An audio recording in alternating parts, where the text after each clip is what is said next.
오늘 이 시간은 하나님의 은혜라는 제목으로 하나님의 말씀의 은혜를 나누도록 하겠습니다. 앞에 그림이 하나 있죠? 뭐 하는 그림 같아요?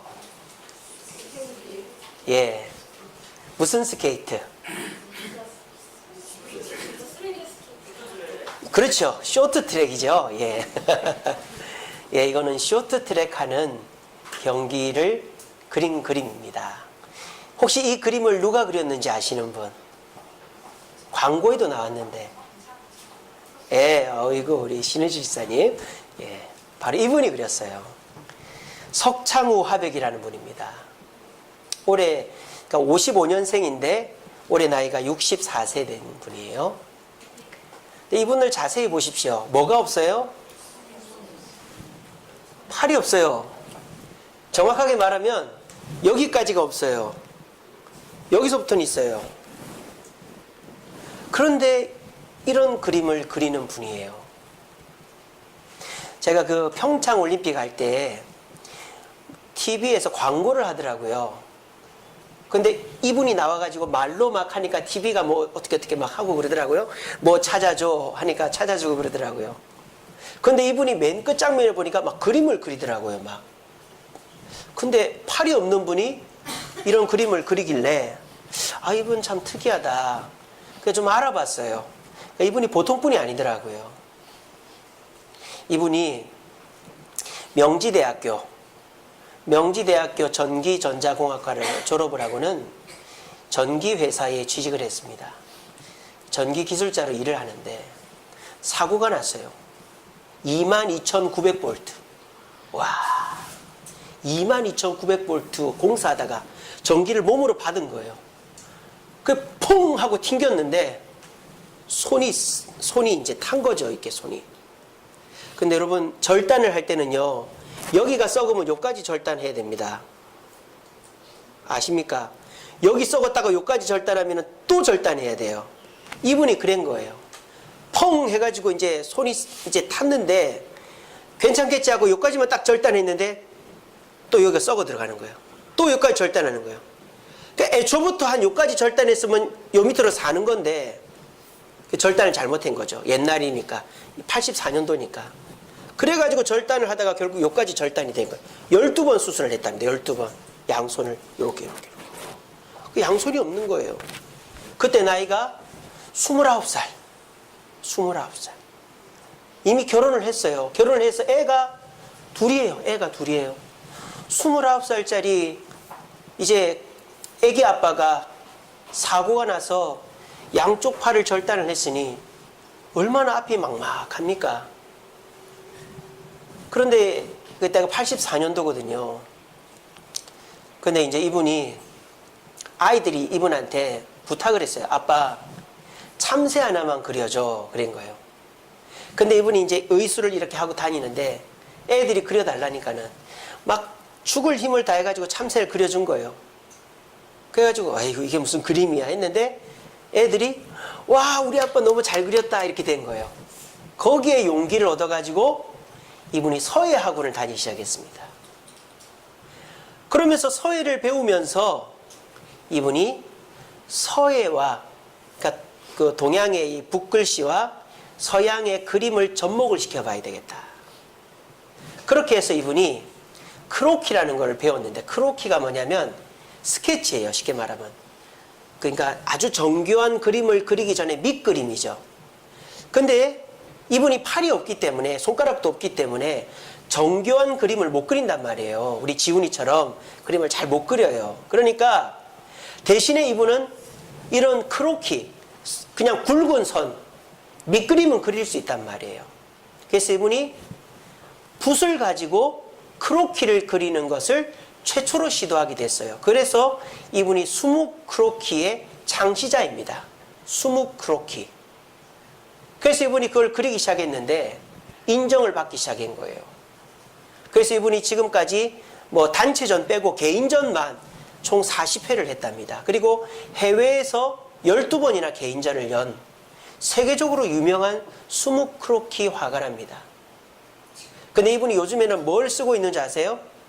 글씨를 쓰고 있습니다, 요즘에는. 이거 한번 읽어보세요. 지극히 높은 곳에서는 하나님께 영광이요 땅에서는 하나님이 기뻐하신 사람들 중에 평화로다. 누가복음 2장 14절 말씀 7년 12월 24일 일요일 석창호 이렇게 해놨죠. 여러분 팔이 없는 사람이 글자를 이렇게 쓰려면 어떻게 써야 되겠어요? 대단하죠. 그런데 이분이 지금 10년에 걸쳐서 성경을 창세기에서부터 요한계시록까지 다 쓰겠다. 그래서 지금 쓰고 있어요. 지금 대단하죠. 1년 4개월 걸려서 열왕기서까지 썼답니다. 계속 쓰고 있어요. 그러니까 이분은 누구 믿는 사람이겠어요? 예수님 믿는 사람이에요. 이분이 영등포 공고를 나왔답니다. 그 영등포 공고가 기독교 학교예요. 그러니까 이분이 그때까지 교회를 안 다녔는데 시골에서 이렇게 유학 와가지고 영등포 공고를 다니는데 이제 미션 스쿨들은 예배를 드리고 성경을 읽어야 되거든요. 그래서 성경 읽은 거 도장 받으러 목사님한테 갔다가 그 목사님한테 홀랑 속아가지고 교회를 다니기 시작한 거예요. 그래가지고 이분이 지금 서울에 재건동산교회라는 교회가 있답니다. 재건동산교회 안수집사예요, 이분이. 근데 이분이 뭐라고 얘기하는지 아세요? 이렇게 얘기합니다. 다치게 해주셔서 감사합니다. 이렇게 얘기합니다. 여러분 이게 말이 됩니까? 여러분들 중에서 두 팔을 자르고 감사할 수 있는 사람 한번 손들어 보세요. 저도 그렇게 못합니다, 사실. 이분도 처음에는 못했을 거예요. 근데 이분이요, 잘 보세요. 팔이 없이 30년, 두 팔이 있는 채로 30년을 살았어요. 그런데 두 팔이 없는 채로 지금 30년 넘게 살았어요. 어떤 인생이 더 유명해졌죠? 팔이 없는 인생이 더 유명해졌죠.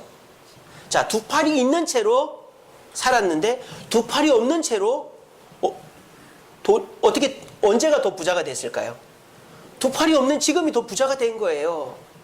그러니까 감사할 만 안 합니까? 합니까? 안 합니까? 감사할 만 하죠. 이 수묵 크로키를 전문가들이 보고는 이렇게 평가합니다. 저분이 만약에 손과 팔이 있었으면 이렇게 못 그린다는 거예요. 왜냐? 이거는 몸으로 그려야 된다는 거예요. 몸으로. 그러니까 손과 팔이 있으면은 이렇게 힘 있는 붓칠이 안 된다는 거예요.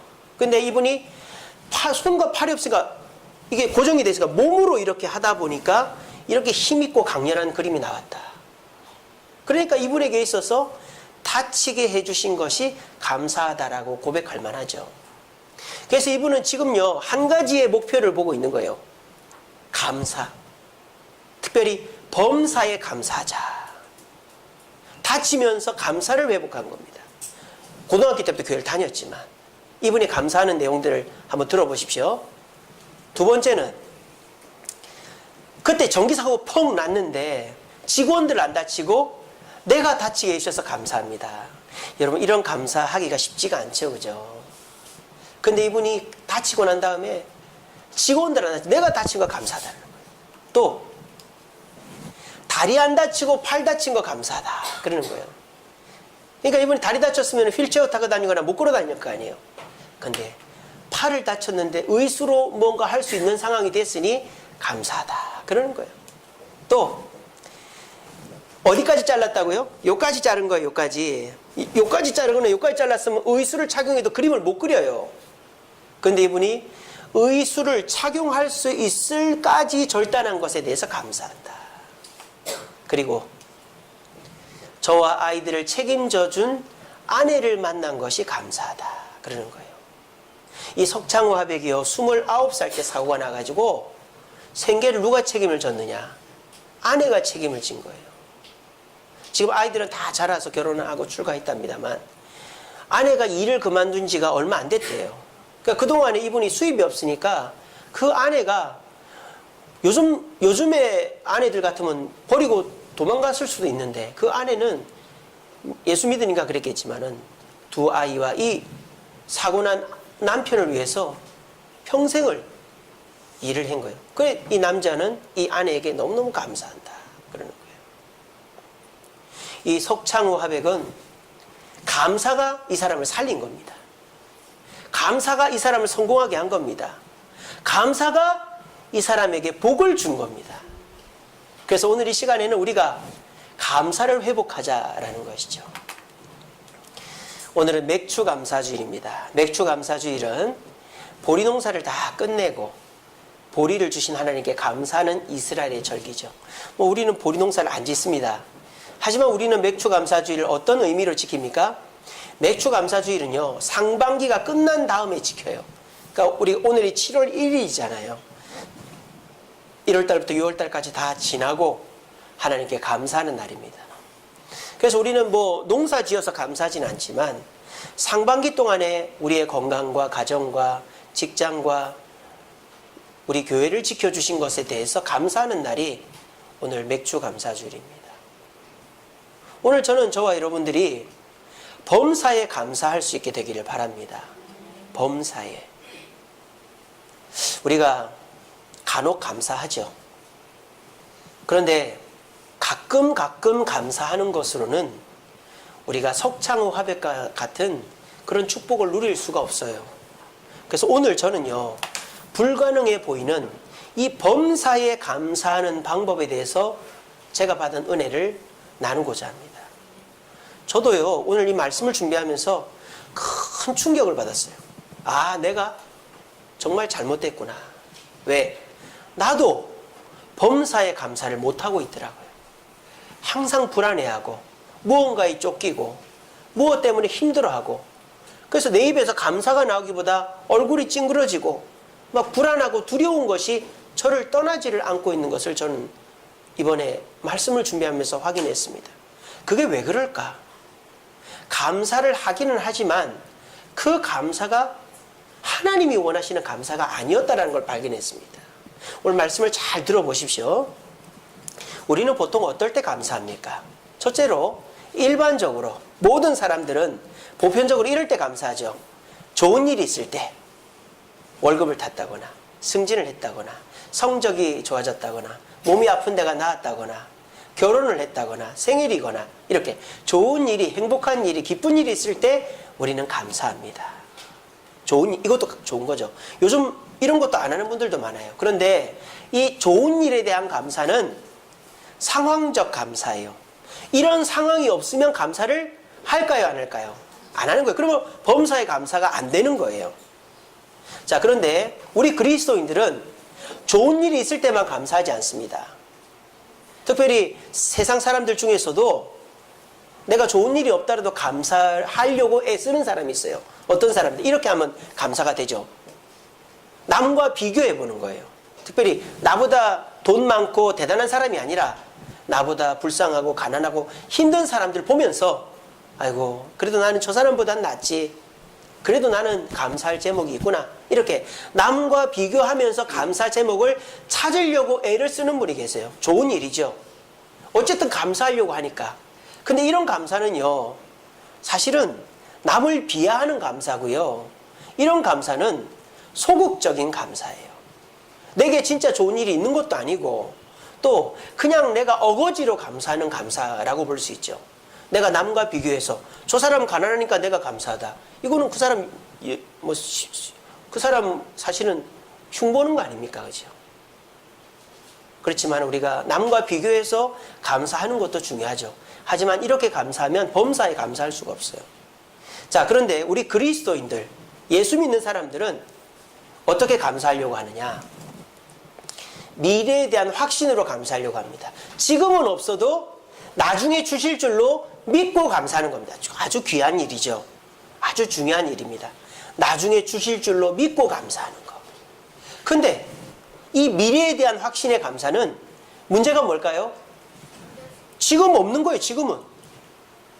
특별히 이렇게 막 복받아라 복받아라 하는 교회 가면요, 대부분 이렇게 합니다. 주님께서 복을 주실 줄 믿습니다. 그러면서 지금은 없지만 견디라는 거죠. 견디면 나중에 준다 이거예요. 굉장히 위험한 감사입니다. 이단들도 이걸 쓰거든요. 신천지 같은 경우에 14만 4천 안에 들면 나중에 복을 받는다. 지금은 참아라. 이렇게 되는 거예요. 여러분, 과연 그럴까요? 우리 교회가 지금은 참으면서 나중에 복을 바라보며 손가락만 빠는 그런 감사를 해야 됩니까? 그렇지 않습니다. 고난 속에서 감사하는 것은 진정한 기독교의 감사가 아닙니다. 이런 감사도 훌륭하죠. 감사를 하니까. 요즘 사람들 입에서 감사하다라는 말 나오는 거 봤습니까? 다들 원망하고 불평하고 시기하는 말이 더 많지. 감사하다는 말이 잘 안 나와요. 그런 세상 속에서 그래도 좋은 일이 있을 때 감사할 줄 아는 사람, 또 나보다 못한 사람 보면서 그래도 나는 감사하다라고 생각하는 사람, 그리고 미래를 바라보면서 나중에 좋아지겠지 하고 감사하는 사람, 훌륭한 사람입니다. 근데 저도 요런 감사를 하는 사람이었더라고요. 아시겠죠? 이 자리에 계신 분들도 감사가 습관이 안 된 분들도 계시겠지만 그래도 신앙생활 오래 하면서 감사해야지라는 생각을 하셔서 이런 식의 감사를 하고 계신 분들이 계실 거예요. 그런데 이렇게 감사를 하면 범사에 감사하라는 게 될까요? 안 될까요? 그건 안 돼요. 우리 정확하게 얘기합시다. 좋은 일이 없으면 범사에 감사 못하죠? 남과 비교해서 내가 제일 못 살면 어떻게 됩니까? 감사할 수 없지요? 미래를 감사하다가도 내가 당장에 없는 것이 내 눈에 보이면 감사가 안 돼요. 이렇게 우리가 일반적으로 그리스도인들이 하는 이런 감사들에 매여 있으면 우린 진정한 감사를 할 수가 없는 것입니다. 그러면 감사 없는 삶을 사는 거예요. 여러분 잘 들으세요. 석창호 화백은 좋은 일이 있어서 감사해가지고 잘 된 게 아니에요. 다시 말하면 좋은 일이 있어서 잘 돼서 감사한 게 아니에요. 딱 다치자마자 감사한 거예요. 그리고 노력해서 좋은 일이 된 거예요. 그럼 이건 뭔 말이냐? 감사가 그 사람에게 복을 준다는 거예요. 그래서 저는 이렇게 표현하고 싶어요. 저와 여러분들이 감사라는 보호막 속에 있으면 복을 받는 거예요. 하지만 감사라는 보호막이 생겼다 없었다 하거나 어딘 찢어지고 어디는 꼬매놓고 이렇게 하면은 우리는 복을 받지 못하거나 오락가락 하는 거예요. 아까 제가 말씀드린 그 부분, 내가 지금까지 목회하면서 그래도 나는 이 정도 되면은 신앙도 좋고 감사도 하고 바르게 사는 것 같았는데 내가 감사에 대해서는 잘못하고 있었구나 하는 것을 깨달았다는 게 그게 뭐냐? 내가 범사에 감사를 못하고 있더라고요. 만약에 제가 범사에 감사한다면 불안해할 이유도 없고 두려워할 이유도 없고 걱정할 이유도 없어지겠더라고요. 물론 순간적으로 두려움이 올 수 있고 순간적으로 걱정이 될 수 있고 순간적으로 누가 미워질 수는 있겠죠. 하지만 감사라는 보호막이 나를 딱 둘러치고 있으면 그게 자리를 못 잡고 내가 그런 두려움이나 불안이나 미움에서 금방 벗어나겠다라는 확신이 들더라고요.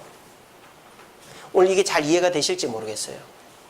여러분들이 그래서 오늘 이 시간에 범사에 감사할 수 있는 방법을 발견한다면 우리는 두려움이나 염려나 미움에서 벗어날 수가 있겠더라는 것입니다.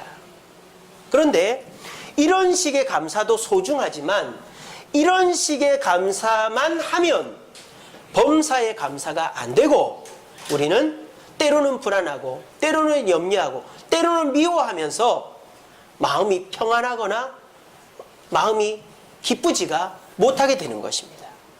그래서 오늘 이 시간에 맥주 감사주일 맞아서 우리가 뭔가 좋은 일이 있어야 감사하고 남과 비교해서 감사하고 미래를 바라보면서 감사하는 이런 감사도 소중하지만은 석창호 화백처럼 우리가 범사에 감사함으로 복을 받게 되어지는 비밀을 도대체 어떤 복을 생각해야 우리가 범사에 감사할 수 있는지를 발견함으로 오늘 이 시간 이후로부터 이러한 것으로 감사하는 것이 아니라 우리에게 이미 주어진 것으로 감사함으로 더 큰 신령한 더 큰 주님의 은혜의 복을 받아서 평안과 기쁨으로 남은 하반기를 살아갈 수 있는 저와 여러분 되기를 간절히 바랍니다. 자, 이제 들어갑니다.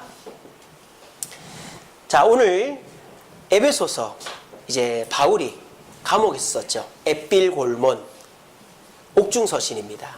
근데 이 바울이 에베소 교회에다가 보낸 이 옥중서신, 감옥에 있는데, 그러니까 아까 말했죠. 좋은 일이 있거나 남과 비교하거나 미래를 바라보면서 하는 감사가 아니에요. 지금은 바울은 감옥에서 하나님께 감사하고 있어요. 그게 뭡니까? 3절에 보시면 찬송하리로다 이렇게 돼 있는 거죠. 찬송하리로다 이러면서 하나님께 감사를 올려드리는데, 왜 감사하는가? 바울이 그렇게 돼 있죠.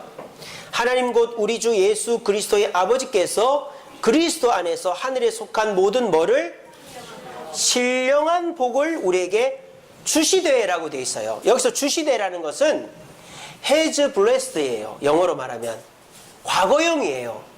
미래형이나 현재형이 아니라 이미 신령한 복을 받았다라는 말이에요.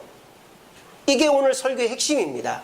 우리는 내게 없는 것을 가지고 감사하거나 남과 비교해서 감사하거나 뭐 이런 감사가 아니, 이미 주어진 것만을 가지고도 충분히 감사할 수 있다는 거예요.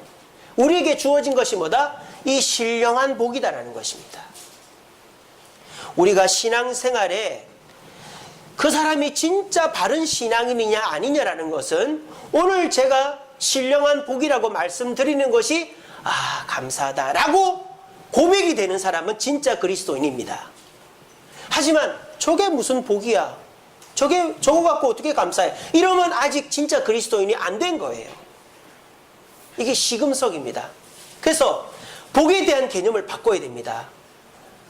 승진을 하고 돈을 많이 벌고 건강해지고 그리고 내가 원하는 일이 되고 뭐 취직을 하고 결혼을 하고 이런 거 복이죠. 근데 그것보다 더 신령한 복, 더 높은 복이 있는데 그 복이야말로 진짜 복이다 라는 생각을 가지고 그것에 감사할 수 있는 사람은 진짜 그리스도인입니다. 근데 여전히 내가 돈이 벌려야 감사하고 건강해져야 감사하고 자녀가 잘 돼야 감사하면 우리가 아직 온전한 그리스도인이 못된 것이죠. 제가 제 자신을 보니까 제가 아직 온전한 그리스도인이 못 되어 있더라고요. 부끄럽지만은 목사인데 저도 마찬가지입니다. 저도 눈앞에 보이는 복에만 사로잡혀 있었어요. 우리 교회가 어떻게 하면 부흥할까? 우리 성도들이 어떻게 하면 잘 될까?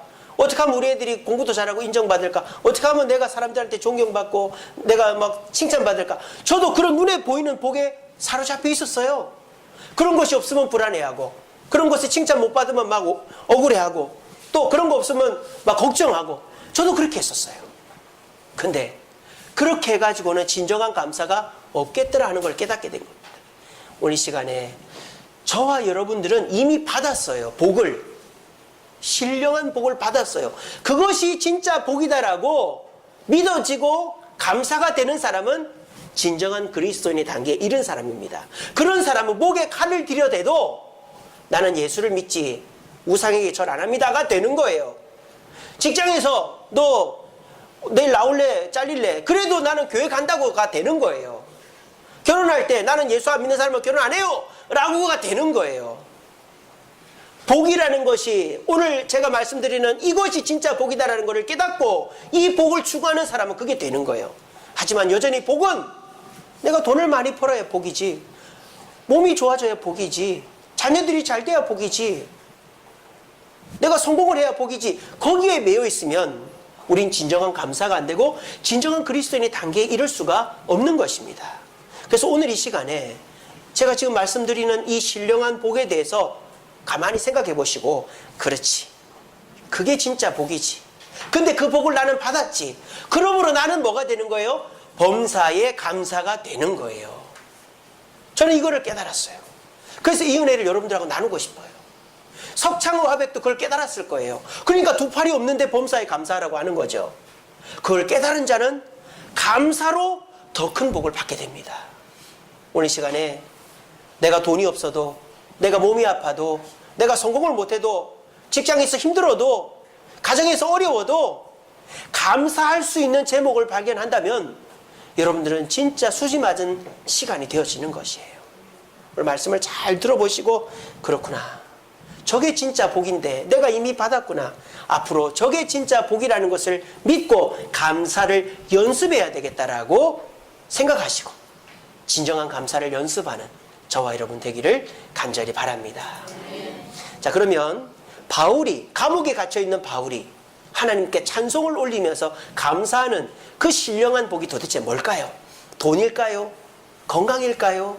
성공일까요? 첫 번째는 이것입니다. 같이 읽어봅시다. 시작. 택하심의 은혜. 4절 말씀해 보십시오. 곧 창세전에 그리스도 안에서 우리를 택하사 우리로 사랑 안에서 그 앞에 거룩하고 흠이 없게 하시려고 그 기쁘신 뜻대로 우리를 예정하사 예수 그리스도로 말미암아 자기 아들들이 되게 하셨으니 라고 되어 있습니다. 여러분들은 이 복을 이미 받았습니다. 왜? 여러분들은 하나님의 자녀로 택함을 받았기 때문입니다. 하나님은 여러분들을 왜 택했을까요? 왜 택했다고 되어 있습니까? 자녀 삼기 위해서, 아들 삼기 위해서 여러분들을 택했다라고 말하고 있습니다. 세상에서는 누군가를 택할 때 나한테 이익이 될 만한 사람을 택합니다. 종으로 부려먹고 그렇게 하죠. 근데 하나님은 여러분들을 자녀로 택했다라는 거예요. 그래서 여러분들에게 복을 주기 위해서 택했다라는 것입니다. 성경에 보면요, 저와 여러분들 종으로, 소유로 표현하는 부분들이 있습니다.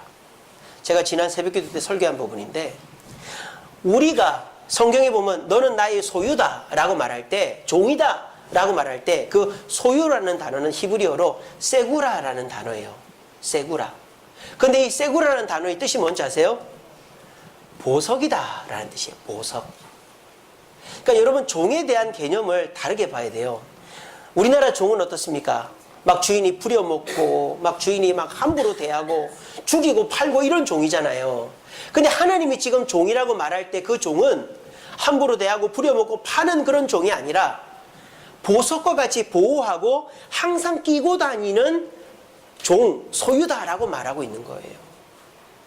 저와 여러분들은 이미 그 복을 받은 것입니다. 하나님께서는 여러분들을 자녀 삼으시고 항상 품에다 놓고 다니시는 거예요. 그 계획을 언제서부터 세웠다? 창세 전부터 세웠다라는 거예요. 그리고 하나님은 우리를 택할 때 어떻게 택하신다? 강제로 너 일로 와 라고 하는 게 아니라 사랑으로 택하신다는 거예요. 우리가 거절하거나 주저하면 미루시는 거예요. 우리가 하나님의 그 요청과 부름 앞에 응답할 때까지 기다리시는 거예요. 이런 점잖고 겸손하고 우리를 배려하시는 택하심의 은혜가 이미 우리에게 주어졌다는 거예요. 하나님이 창세전에 계획하시고 사랑으로 우리를 택하여 자녀 삼아주신 것이 복이다, 신령한 복이다 라고 깨달아지는 분은 범사에 감사가 되는 거예요. 이거는 이미 받았고 남과 비교할 수 없고 절대 없어지는 것이 아니기 때문입니다. 우리 자신을 한번 생각해 보세요. 우리가 어떤 사람입니까? 하나님께서 창세전에 택할 만한 가치가 있는 사람입니까? 하나님께서 그렇게 애지중지하면서 보호할 만한 가치가 있는 사람입니까? 우리가 하나님의 뜻대로 살지 않을 때, 하나님께 나오지 않으려고 할 때 우리를 함부로 대하지 않을 정도로 우리가 그렇게 가치 있는 사람입니까? 저는 제 자신이 그런 사람이 아니라고 생각합니다.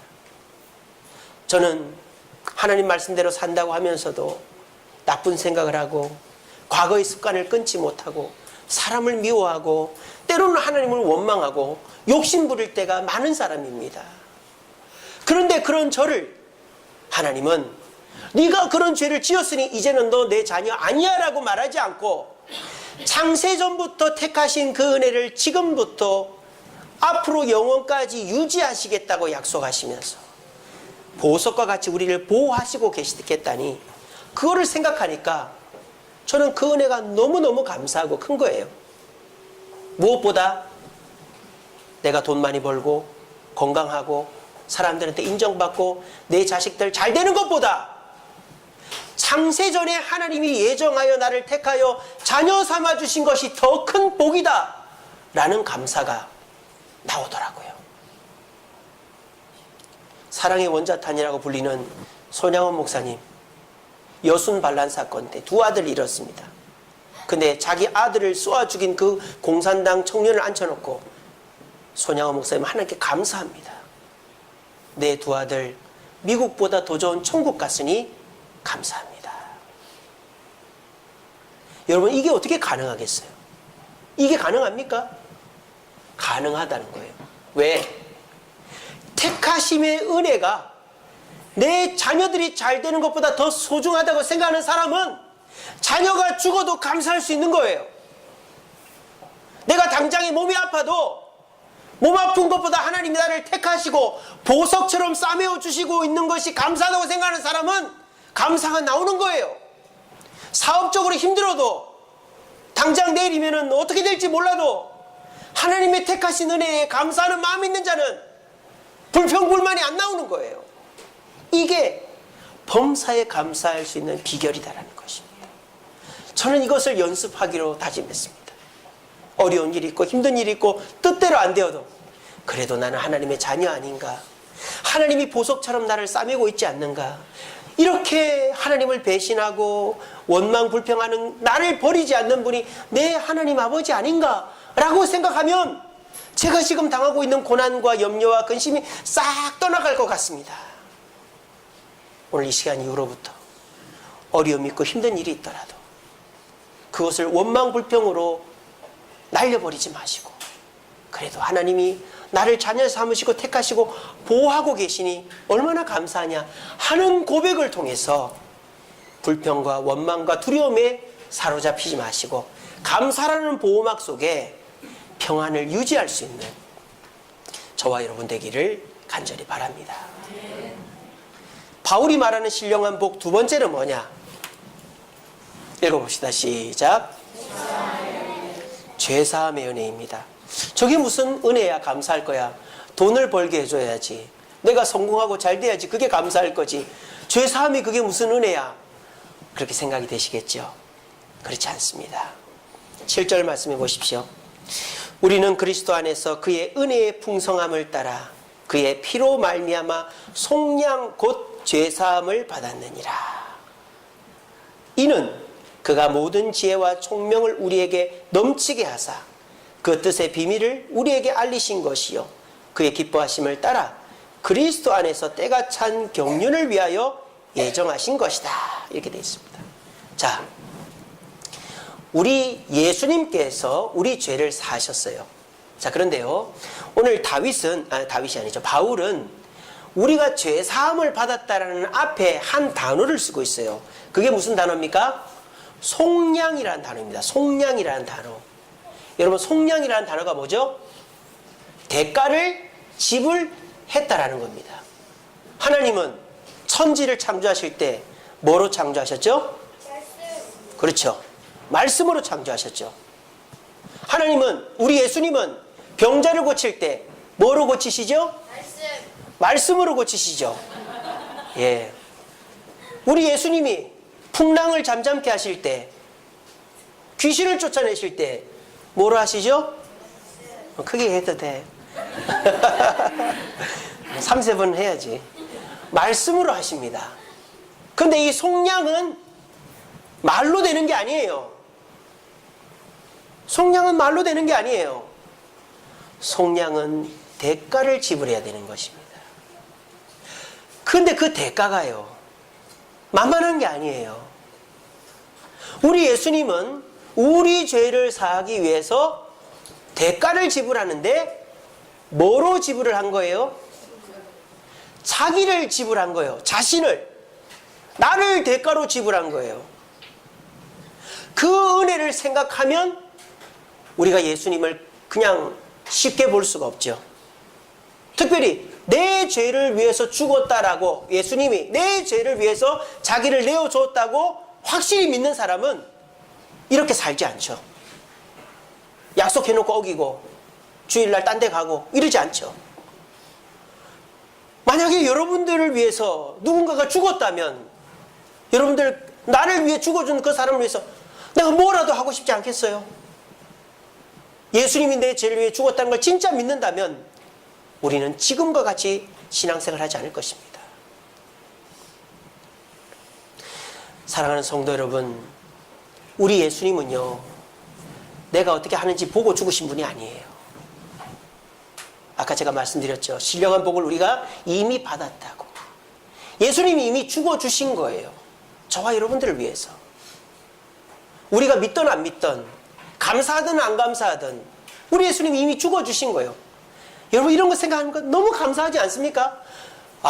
저는 오늘 이번 주 말씀 전에 너무너무 막 눈물이 나려고 그러더라고요. 그렇구나. 말로만 하면 다 되는 그 예수님께서 못하는 게 있구나. 그게 뭐예요? 죄는 말로 용서가 되는 게 아니구나. 그러면은 그 죄를, 과거에는 재물을 잡아서 일시적으로 없앴는데 완전하게 죄를 없애기 위해서 자신을 내어주셨구나. 근데 그것도 내가 그분을 사랑하고 존경하고 요청해서가 아니라 아무 부탁도 안 했는데 그분이 날 위해 죽어주셨구나 생각을 하니까 얼마나 감사하든지. 내가 돈이 없어도, 성공 못해도, 몸이 불편해도, 일이 잘 안 돼도 예수님이 내가 아무 요청도 안 했는데 미리 내 죄를 용서하기 위해 자신을 내어주셨다는 것만 생각을 하면 그 밑에 있는 불평, 불만들은 싹 없어지고 범사에 감사가 되겠더라고요. 그런데요, 우리 예수님이 왜 죽어주셨을까요? 여러분들 매주 교회 나오게 하려고, 하고 싶은 거 못하게 하려고, 말씀 읽고 기도하고 막 교회 봉사하고 여러분들 막 부려먹으려고, 여러분들 헌금하라고 죽으셨을까요? 이 뒷말이 더 감동이에요. 감동. 우리 예수님이 왜 우리를 위해 죽으셨는가? 우리를 부려먹고 우리를 막 종처럼 부려먹으려고 한 게 아니라 우리를 위해 죽어주신 이유가 그 다음에 이렇게 돼 있는 거예요. 이는 그가, 예수님이 모든 지혜와 총명을 우리에게 넘치게 하사 그 뜻의 비밀을 우리에게 알게 하기 위해서 죽으셨다라고 되어 있어요. 이건 뭡니까?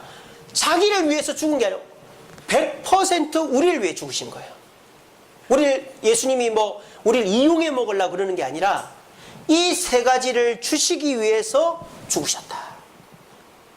지혜는, 여러분 소피아라는 말 많이 들어봐요. 소피아가 지혜입니다. 지혜. 소피아라는 단어는 뭐냐? 관점이라는 단어예요. 관점.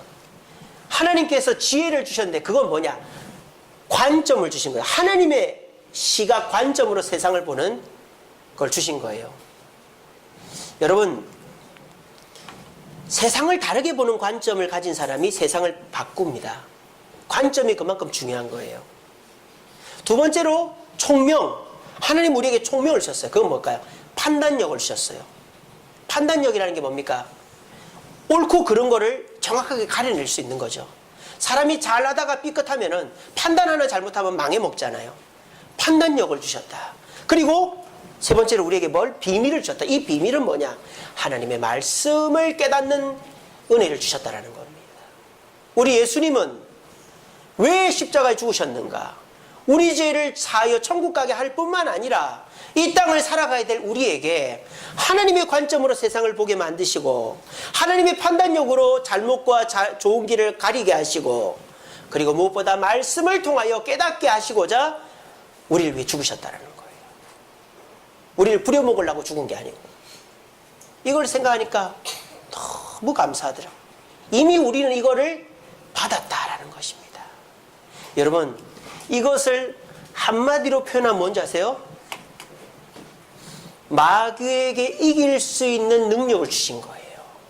우리는 마귀의 관점에서 벗어났습니다. 우리는 마귀의 판단력에서 벗어났습니다. 우리는 말씀을 통해서 마귀의 계계를 깨달을 수 있게 된 것입니다. 그러므로 우리는 예수 그리스도께서 우리 죄를 씻어주심으로 정결한 자가 되어 마귀와 싸워 이길 수 있는 특권을 받은 자가 된 거예요. 여러분들은 더 이상 욕심부리고 싶지 않은데 마귀가 욕심부리라 그래서 욕심부리다 망해먹는 일을 안 해도 돼요. 여러분들은 더 이상 내 남편 아내 미워하고 싶지 않은데 막 미워요. 근데 예수님 안에서 이제 그렇게 마귀가 미워하는 거 안 따라가도 돼요. 여러분들은 막 게으르고 싶고 눕고 싶고 아무것도 하기 싫은 그런 귀찮음과 게으름 벗어나고 싶은데 마귀가 그렇게 하라고 그러는데 그런 거를 이길 수 있어요. 이 모든 게 뭡니까? 예수 그리스도의 죄사함이 우리에게 바른 관점과 바른 판단력과 말씀의 비밀을 가르쳐 주셨기 때문에 우리는 마귀의 유혹에 깨닫고 벗어나고 진정한 자유를 누릴 수 있게 해 주신다는 것입니다. 여러분, 이걸 생각하니까 어떻습니까? 우리가 당장에 먹을 것이 없고 몸이 아프고 어려운 일이 있더라도 이 은혜를 받았다는 걸 깨닫는 동시에 우리는 감사할 수 있게 되는 거예요. 이러면 범사에 감사가 되는 것입니다. 여러분, 한 주간 동안 이걸 잘 묵상해 보시기 바랍니다. 우리는 죄사함의 은혜를 받은 자라는 것. 내가 잘한 것도 없는데 요청도 안 했는데 우리 예수님께서 이미 자신을 내어주어서 우리 죄를 속량했다라는 것에 대해서 묵상해 보시기 바랍니다. 그리고 그 속량은 자신을 위해서가 아니라 우리가 지혜롭고 총명하고 말씀의 비밀을 깨달아 사탄과 싸워 이길 수 있는 능력을 주시고자 우리에게 죄사함을 주셨다라는 것을 깨닫고 범사에 감사할 수 있는 저와 여러분 되기를 간절히 바랍니다. 마지막으로 신령한 복 세 번째는 뭘까요? 다 같이 읽어봅시다. 시작. 인치심의 은혜. 인치심의 은혜. 13절입니다. 그 안에서 너희도 진리의 말씀 곧 너희의 구원의 복음을 듣고 그 안에서 또한 믿어 약속의 성령의 인치심을 받았으니 이는 우리 기업의 보증이 되사 그 얻으신 것을 속량하시고 그의 영광을 찬송하게 하려 하심이라 라고 되어 있습니다. 인치다라는 건 뭐죠? 도장을 찍는 거죠. 도장을. 자, 도장은 왜 찍습니까? 약속을 하기 위해서 찍는 거예요. 그죠? 그래서 수표 같은 데도 한국은행 도장이 딱 찍혀 있으면 아, 이 돈은 한국은행에서 보증을 하는 거구나. 우리가 무슨 서류에다 도장을 딱 찍으면 아, 이거는 누군가가 확실히 약속을 하고 적은 거구나. 무슨 집문서 같은 거 말이죠. 저와 여러분들에게 있어서 이 인치심의 은혜, 이것은 뭡니까? 우리가 받은 은혜뿐만 아니라 앞으로도 받을 은혜에 대한 보증이 있다, 보증이 된다는 것입니다. 그래서 성령 하나님께서 하나님의 그 택하심과 예수 그리스도의 죄사함뿐만 아니라 앞으로도 더 많은 복을 주겠다라는 약속으로서 성령의 인치심이 우리에게 주어졌다라는 것입니다. 그래서 우리 속에 계신 그 성령의 인도함을 받을 때 우리는 그 성령의 인도함을 따라서 이 땅에서 필요한 복들을 더 계속적으로 공급받게 되어진다라는 것이죠. 이것을 깨닫는 자는, 성령이 우리에게 복을 약속하고 있다는 걸 깨닫는 자는 지금 당장에 조금 없어도 불안해하지 않죠. 지금 당장에 어려움이 있어도 불안해. 왜? 약속을 받았으니까. 나중에 줄 거라는 확실한 약속을 받았으니까 우리는 불안해하지 않아도 되는 것입니다. 그래서 이 인치심의 은혜를 기억할 때에 우리는 이 세상에 좋고 나쁨에 부안해동하지 않고 항상 평안한 삶을 살 수 있게 되는 것입니다. 이 세 가지 은혜가 신령한 복입니다. 여러분이 기대했던 복과는 차이가 날 수도 있습니다. 돈을 벌게 해주고 건강하게 해주고 성공하게 해주고 사람들에게 인정받게 해주는 복은 아닙니다. 근데 저는 단언컨대 이 은혜가 은혜다라고, 이 은혜가 복이다라고 생각하는 사람은 하나님께서 돈도 주시고 건강도 주시고 성공도 주시고 인기도 주실 줄로 믿습니다. 왠지 아십니까? 이 세 가지 복은 삼위 하나님이 주시는 복이기 때문입니다. 택하심의 은혜는 누구의 복입니까? 성부 하나님의 복입니다. 창세전에 우리를 택하신 분은 성부 하나님입니다. 죄사함의 은혜는 누구의 은혜입니까? 성자 예수님의 은혜입니다. 십자가에 달려 죽으신 분은 성자 예수님이십니다. 인치심의 은혜는 누가 주신 것입니까? 성령 하나님이 주신 것입니다. 이 세 가지 은혜는 삼위 하나님의 은혜입니다. 여러분 생각해 보세요. 제가 우리 애들한테 뭔가를 줍니다. 야, 이거 아빠가 귀하게 생각하는 거야. 너 이거 잘 써. 근데 애가 그걸 받아가지고 애 고마워요 하고 핑계 쳐놓고 아빠 용돈 좀 주세요. 아빠 어디 좀 놀러 좀 갑시다. 이러면은 부모가 또 해주고 싶겠습니까? 안 해주고 싶겠습니까? 예, 안 해주고 싶죠. 잘해야 된다. 안 해주고 싶어요. 그런 자녀에게는. 근데 부모님이 뭔가를 해줬어요. 아주 낡아 빠진 건데 뭐 볼펜 만년필이라 칩시다. 이거 아빠가 고등학교 때 쓰던 건데 잘 써라. 헉, 아빠 이렇게 귀한 걸 절 주셨어요. 너무너무 감사해요. 이거 어떻게 해야 될지 모르겠는데 제가 이거 정말 귀하게 간직할게요. 그래놓고 말만 하는 게 아니라 항상 들고 다니고 아빠 이거 제가 잘 쓰고 있어요. 그러면 그 아빠는요 더 해주고 싶어요. 너 뭐 필요한 거 없냐? 이거 해줄까? 저거 해줄까? 이게 되는 거예요. 아시겠습니까? 내가 준 거에는 감사를 하지 않고 다른 거 내놓으라 하면은 또 안 주고 싶어요. 우리나라 속담에 있잖아요.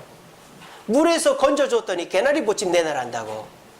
오늘날 많은 그리스도인들이 그렇게 하고 있고 저도 그렇게 하고 있었던 거예요. 하나님이 이미 주신 은혜, 신령한 복에는 감사하지 못하고 하나님 왜 돈 안 주십니까? 하나님 왜 건강 안 주십니까?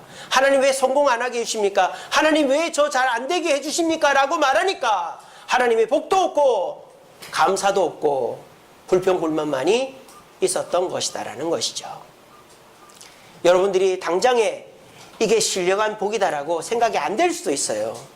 왜? 눈에 보이지도 않고 우리가 깊이 다가오지 않을 수도 있으니까. 하지만 지금부터 연습합시다. 연습. 하나님이 창세전에 나를 자녀 삼기 위해서 택하신 것은 진짜 신령한 복이다. 예수님이 내 죄를 속량하시기 위해서 십자가에 죽으시고 나에게 지혜와 총명과 비밀을 주신 것이 진짜 복이다. 성령께서 나에게 복을 계속 주시겠다고 약속하신 그 도장, 그 보증이 진짜 복이다 라고 생각하는 자에게는 감사가 따르게 되는 거예요. 그리고 그 감사하는 자에게 하나님은 여러분들이 원하는 복을 주시는 것입니다. 이것이 제가 한 주간 동안 깨달은 은혜입니다. 물론 이것이 여러분들에게도 은혜가 되는지 잘 모르겠습니다만 이것이 진짜 은혜가 되기를 바랍니다. 그러면 우리는 범사에 감사할 것이 이상이나 꿈이 아니라 당장 내일부터의 현실이 될 수 있습니다. 그리고 석창호 화백처럼 두 팔이 있는 30년보다 두 팔이 없는 30년이 더 유명하고 돈 많이 벌고 인기 있는 것이 우리 현실이 될 수 있습니다. 어떻게 하면? 신령한 복, 택하심의 은혜, 죄사함의 은혜, 인치심의 은혜에 감사하고 그것에 감사하면서 범사에 감사할 때 우리는 하나님의 더 큰 복, 내가 원하는 복을 받게 되어질 것입니다. 오늘 이 맥주 감사주일 올해의 딱 절반입니다. 이제 2018년도 절반이 남았습니다. 우리가 상반기 때 그렇게 좋은 일이 없었고 불평불만이 많았다 손 치더라도 오늘 이 맥주 감사주일 날 하나님의 은혜를 깨닫고 신령한 복을 깨닫고 그것에 감사하는 것을 연습하기 시작한다면 우리의 하반기는 범사에 감사하는 것이 현실화되고 그것을 통해서 우리는 걱정하지 않아도 되고 근심하지 않아도 되고 불평하지 않아도 되고 두려워하지 않아도 되는 평안한 삶을 살게 될 줄로 믿습니다. 우리 모두 이 말씀 가슴에 새기시고 세상의 복도 중요하지만 신령한 복, 이 삼위 하나님의 은혜를 묵상하시면서 이 은혜 가운데서 우리 모두가 범사에 감사하며 더 큰 축복을 받아 누릴 수 있는 저와 여러분 되기를 간절히 바랍니다. 기도하겠습니다. 사랑의 주님 감사합니다.